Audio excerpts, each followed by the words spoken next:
ಮಂತ್ರಸಹಿತವಾಗಿ ವಿಧಿವತ್ತಾಗಿ ಯಾರು ಕಲಿತ್ಕೊಂಡಿರ್ತಾರೆ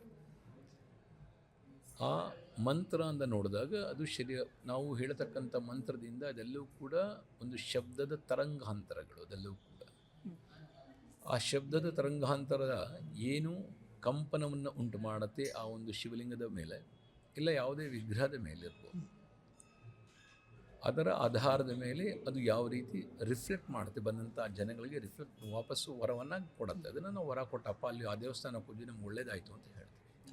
ಏನಕ್ಕೆ? ಅದರಿಂದ ಉಂಟಾಗ್ತಕ್ಕಂಥ ಕಂಪನಗಳಿಂದ ನಮ್ಮ ಮನಸ್ಸು ಹಾಗೂ ಶರೀರಕ್ಕೆ ಒಂದು ಸಮಾಧಾನ ರೀತಿಯಾಗಿರ್ತಕ್ಕಂಥ ಆನಂದಕರವಾಗಿರ್ತಕ್ಕಂಥ ಒಂದು ಭಾವನೆ ನಮಗೆ ಮೂಡುತ್ತೆ. ಭಾವನೆಗಿಂತ ಹೆಚ್ಚಾಗಿ ಆ ಒಂದು ಕಂಪನಗಳಿಂದ ನಮ್ಮಲ್ಲಿ ಮನಸ್ಸಿನ ದುಗುಡಗಳು ಕಡಿಮೆ ಆಗುತ್ತೆ.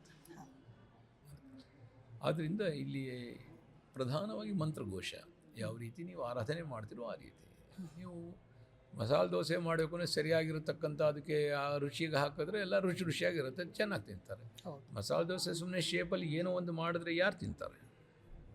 ಎಲ್ಲವೂ ಕೂಡ ಯಾವ ರೀತಿ ನೀವು ಪ್ರಾಣ ಪ್ರತಿಷ್ಠಾಪನೆಯನ್ನು ಮಾಡ್ತೀರ ಅದರ ಆಧಾರ. ಇಂಟ್ರೆಸ್ಟಿಂಗ್ ಮತ್ತು ಇನ್ಫಾರ್ಮೇಟಿವ್ ವಿಡಿಯೋಗಳನ್ನು ಮಿಸ್ ಮಾಡ್ಕೋಬೇಡಿ. ಈಗಲೇ ಸಬ್ಸ್ಕ್ರೈಬ್ ಮಾಡಿ.